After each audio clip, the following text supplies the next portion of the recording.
morning. Hey there. Okay, so I finally got this book in the mail, How They Croaked, and I actually own 2 copies somewhere.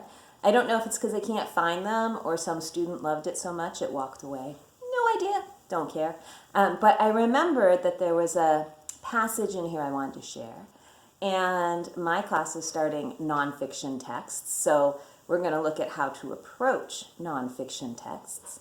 And I thought the story of Christopher Columbus, since I'm also going to move into teaching explorers, would be appropriate as well.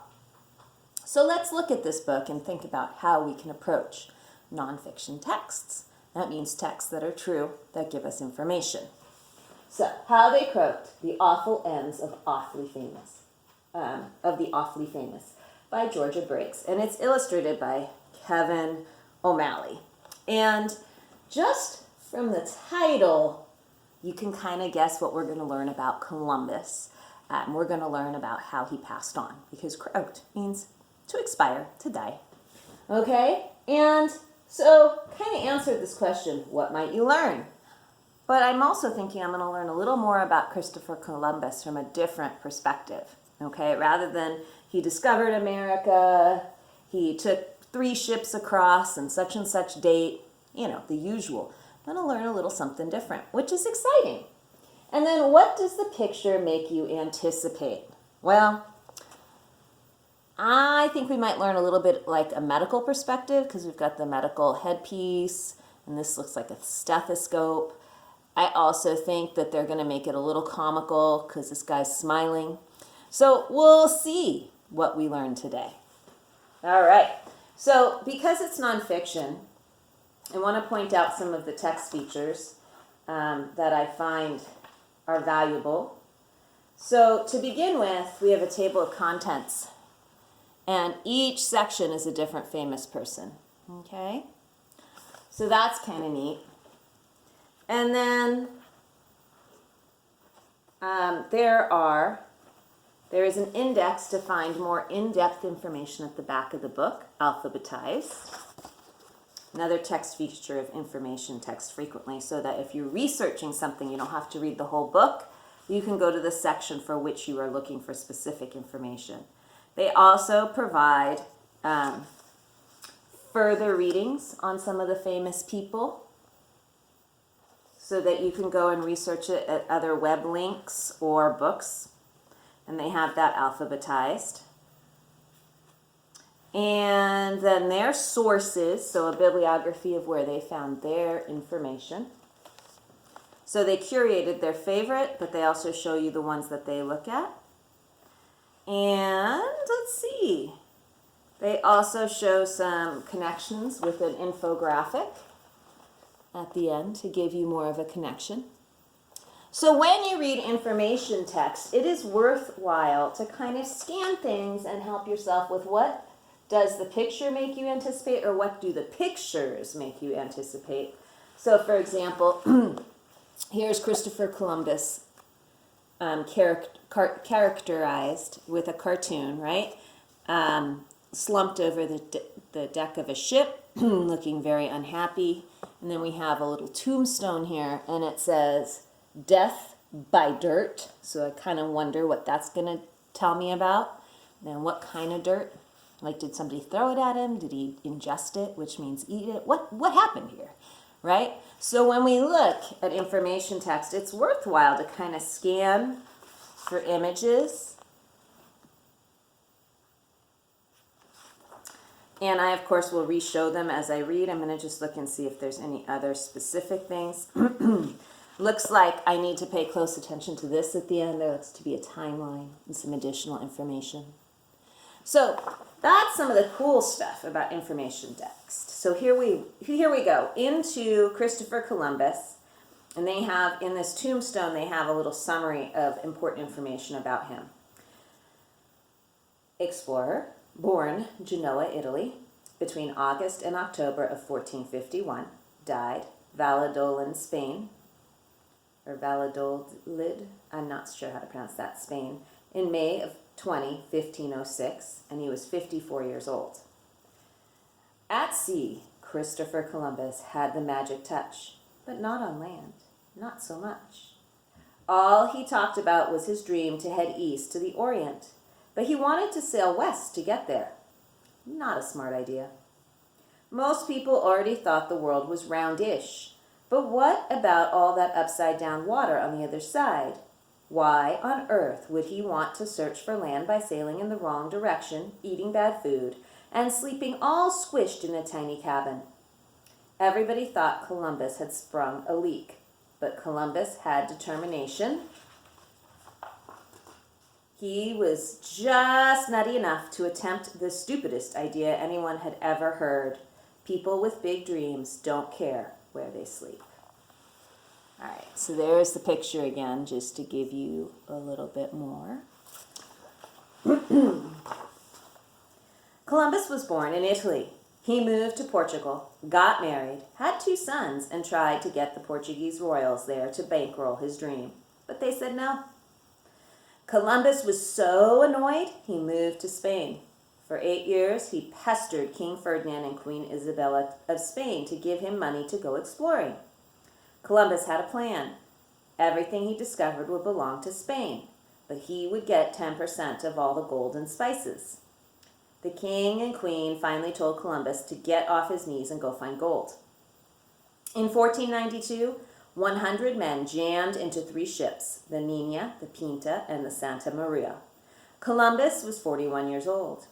Things like a telescope, sunglasses, brimmed hats, and potties aboard ship hadn't been invented yet. So they headed west into unmapped waters, short a bunch of basic stuff. I love the tone in this story.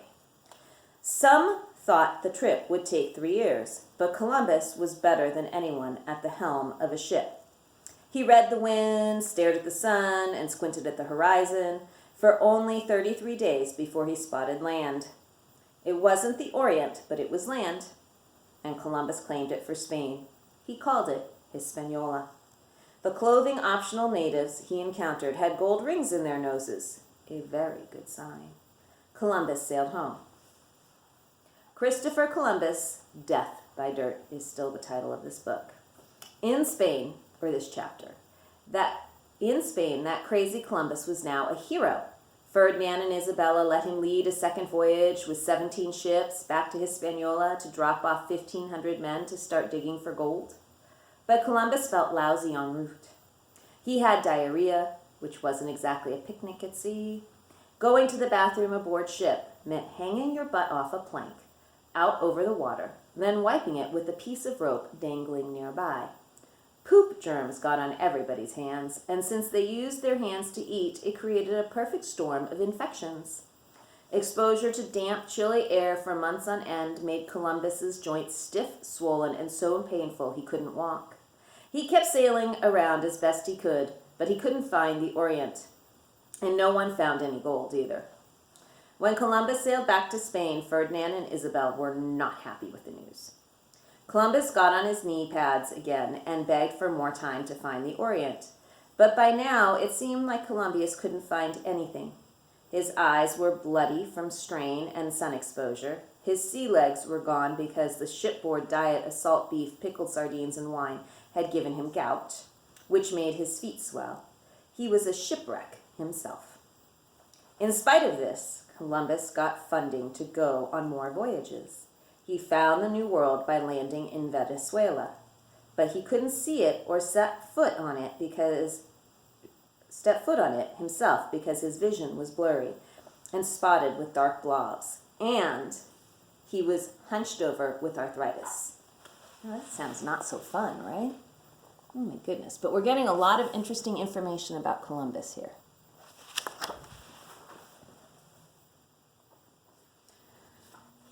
His hands looked like claws, and the sunlight aggravated his swollen, bleeding eyes.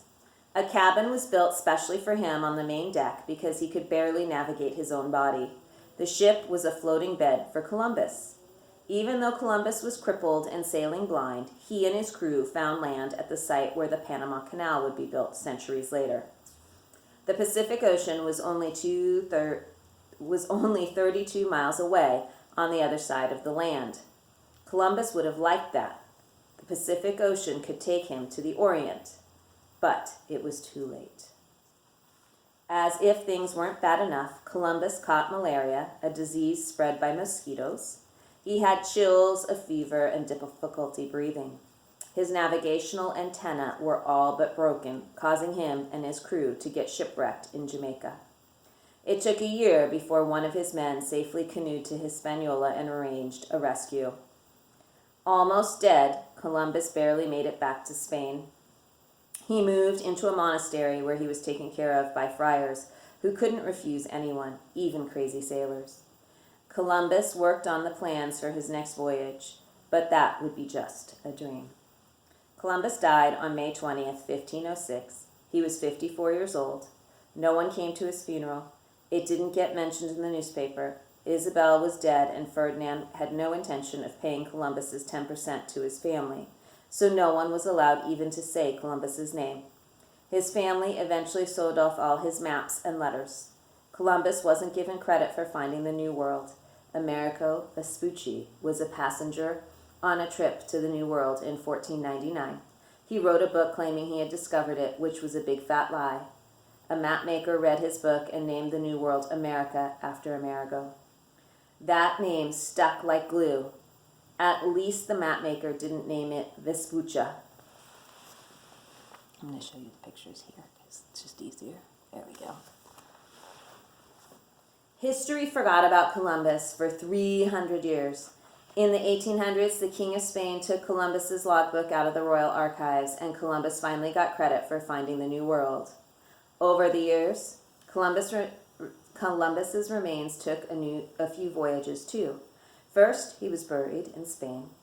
The records show that his family took his remains to Hispaniola, the island that today holds the countries of Haiti and the Dominican Republic. Years later, his body was taken to Cuba.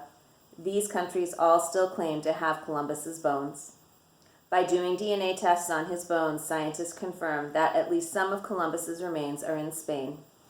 Cuba, Haiti, and the Dominican Republic declined to have their Columbus caches tested. Recently, doctors have concluded from Columbus's symptoms that he died of writer's disease. It's a rare disease people get from living in tight quarters where there is bad hygiene, a disease that some soldiers, sailors, and Marines still get today. It starts with dysentery and then attacks the eyes, joints, and urinary tract. If you have a dream and it's in your gut to do it, don't worry if there might be tight quarters, and don't take no for an answer. But don't forget the soap. So that was the basic story. And again, I told you there's this cool thing, scurvy, the sailor killer. So I'll read you this little section here and then I'll move on, okay? In 1564, the Dutch noticed that eating oranges made symptoms disappear. 200 years later, a Scottish surgeon noticed that all citrus fruit did the same. In 1795, the British Royal Navy added lime juice to daily rations, which is why British sailors are nicknamed limeys. Oh, I said in 1795, right? A healthy British Navy was a contributing factor in the victory over Napoleon. In 1928, vitamin C was identified in all citrus fruits. Sailors with scurvy lacked vitamin C. Scurvy is a disease that killed more than 100,000 sailors at sea. The symptoms are extreme exhaustion, bleeding gums, and death. Ew.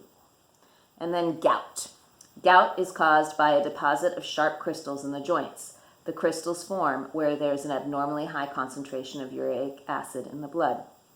Crystals are minute, splinter-sharp fragments that can form overnight, followed by shivering and fever. They most often attack the big toe, but the heel, the calf, and the ankle are also targets. Half of gout sufferers have kidney stones too. Gout causes severe agony. It even hurts to wear shoes or clothes. Famous gout sufferers: Alexander the Great, Leonardo da Vinci, Charles Darwin, Charles Dickens, Benjamin Franklin, Thomas Jefferson, Karl Marx, Michelangelo, Isaac Newton, and Theodore Roosevelt. Mapping maps. In 1500 AD, Ptolemy drew 26 maps with India where America is. That's why Columbus thought he had reached India when he had actually discovered a new place not on any map, and why Native Americans were called Indians. In 1492, the first globe of Earth missing the soon-to-be-discovered Americas and the Pacific Ocean were drawn. And in 1507, the first map showing the Americas. In 1677, first known published map of the English colonies in North America. So see, timelines are super useful for summarizing information. And they're great to look for before you start reading because the text features can help you assimilate information and really hold on to it better. So anticipating what you're going to learn helps you really pay attention better as you read information text. So I hope you enjoyed the story of Columbus from the book How They Croaked. And maybe you'll get to read more of this on your own. Bye guys. Take care.